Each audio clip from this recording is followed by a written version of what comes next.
ఎప్పటికప్పుడు తాజా వార్తలను అందిస్తున్న టుడే తెలంగాణ న్యూస్ కు స్వాగతం.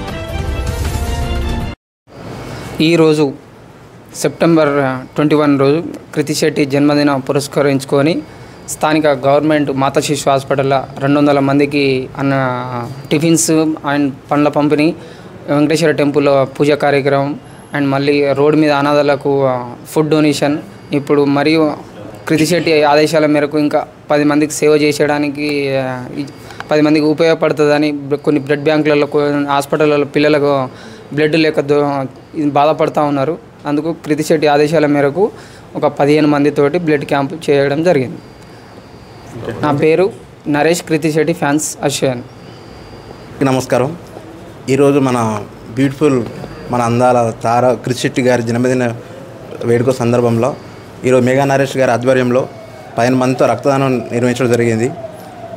చాలామంది రక్త నిల్వ లేక ఎన్నో బ్లడ్ క్యాంపుల్లో చాలామంది రక్తం దొరక బాధపడుతున్నారు. అలాంటి సమస్య ఎవరికి రాకూడదని చెప్పి నరేష్ గారు ఇలాంటి కార్యక్రమాలు ఎన్నో మంచి సేవా కార్యక్రమాలు చాలా బాగా చేస్తున్నారు. ఈరోజు మొక్కలు నాటడం కానీ, ఇంకా మాతా శిశు గవర్నమెంట్ హాస్పిటల్లో చాలామందికి టిఫిన్స్ కానీ భోజనం కానీ సేవ చేయడం జరిగింది. ఇలాంటి సేవలను ఎన్నో చేయాలని మనస్ఫూర్తిగా కోరుకుంటున్నాం. అందరికీ ఈరోజు అందరూ ఈ ప్రోగ్రాంకి వచ్చినందుకు అందరికీ ధన్యవాదాలు. నా పేరు వినోద్ కుమార్, కృతి శెట్టి ఫ్యాన్స్ టీమ్ అసోసియేషన్.